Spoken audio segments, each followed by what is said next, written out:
What's going on, everyone? This is Kevin here, coming at you with my hands-on and first impressions video of the Samsung Galaxy A07.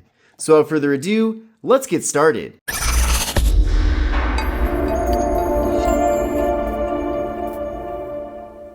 So this is the Samsung Galaxy A07. Now this phone was recently launched in August of 2025, and as the name of the phone does imply, this device is the successor to last year's Galaxy A06.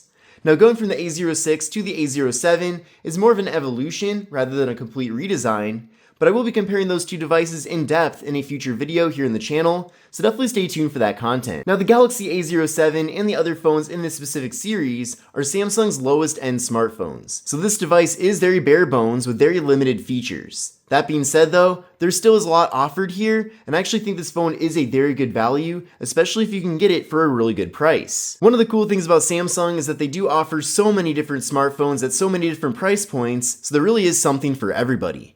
Now before we get too far into things here with the Galaxy A07, let's see what all comes included in the box. So here's the box, you can see right there, Galaxy A07. We do have some basic specifications on the side of the box, and as you can see, this device will be getting up to 6 major Android software updates into the future, which is definitely very awesome to see, especially for a budget phone. Now opening up this box, you probably noticed it is a slim box, and that's because there is no USB wall adapter included. But in the box, we're getting a SIM card removal tool, we're also getting a double-sided USB-C cable, and a quick start guide. Now with the Galaxy A07, despite this being a budget smartphone, we're actually getting a very large display here at 6.7 inches. Now this display is PLS LCD, and we are getting a 90Hz refresh rate here with the device, which is actually very impressive for this being a very budget smartphone.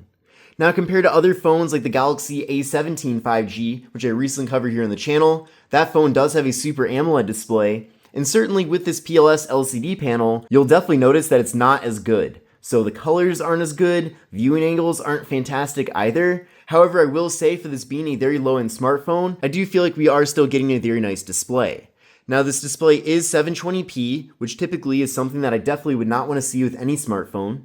But despite that, things actually do look decently crisp and clear, and at least when you're looking at this display, it does kind of feel like it is 1080p. So I will give Samsung some credit for that. Now this phone does have a PPI of 262, we're getting a 20:9 aspect ratio, so a more narrow but taller form factor with the phone, and we're getting an 83.6% screen to body ratio. So down at the bottom of the device, we do have a slightly thicker bottom bezel, and we still are getting decently large bezels on the other sides of the device. And then up top here, there is a water drop notch for the front-facing camera, and that front camera is 8 megapixels. But without a doubt, this phone does feel very tall, but if you are someone who does like to use your smartphone for multimedia purposes, maybe you go on social media quite a bit, then having this very tall display certainly comes in handy because you'll be able to fit a lot more of your feed in a single frame here. And then when it comes to watching video content, it is nice that we are getting such a large canvas to view all that. Now internally here with this device, we're getting 64 gigabytes of storage, along with microSD card expansion. So 64 gigs isn't necessarily that much storage, but at least you do have the ability to add in an SD card, so you can offload photos and videos, for example, to free up some internal space on the phone. Now this device does not have wireless charging, which is something that I would not expect to find with a phone this affordable, but the phone does actually have a fingerprint sensor located on the power button. So we'll try that right now. And that's very fast and responsive. We'll try that one more time. And it does work really well. And in addition to the fingerprint sensor, we're also getting face unlock. Now with this device, we are getting a dual camera setup. So we're getting a 50 megapixel main camera and a 2 megapixel depth sensing camera to assist with portrait mode. So there is no ultra wide camera or macro camera. You will have to go up to the A17 5G to get that feature, or even the A17 4G, which I'm actually going to be covering on the channel pretty soon. Now here's how things look on the camera app. Now by default, it actually captures images at 12 megapixels, but if you tap up here, it will switch things over to 50 megapixels. So I'll take a photo right now, and we'll see what that looks like. And as you can see with that 50 megapixel mode, you can certainly zoom in quite a bit and retain a lot of detail, especially of this plant here. So it's definitely nice that it is at least 50 megapixels. That is certainly pretty good for this being a low-end smartphone. And then for portrait mode, which is a nice feature to have as well with this phone, you do indeed get those blurred out backgrounds, and you do have the ability to adjust the blur. So if you want more blur, you can do that, or less blur, you also have that option as well. So at least for the cameras that we're getting here, we are getting a decent amount of flexibility. Now we can also head over to the More tab on the device, and I'll show you the options that we're getting. So there still is a Pro mode, despite this being a very low-end smartphone. There's also a night mode, food mode, panorama, slow motion, and hyperlapse. So again, despite this being one of Samsung's most bare-bones smartphones, we're still getting a decent amount of camera features. And then when it comes to video, we are getting 1080p video with the rear and front-facing cameras, so that is really nice. And then with this device, if you are taking selfies, there is an option here to crop out a little bit for a group selfie. Now with the Samsung Galaxy A07, we're getting 4GB of RAM paired up with the MediaTek Helio G99 processor. Now I did run a benchmark test using Geekbench 6, and here are the scores from that test. So these are definitely very low scores, but at the same time, I didn't have too high of expectations with this device.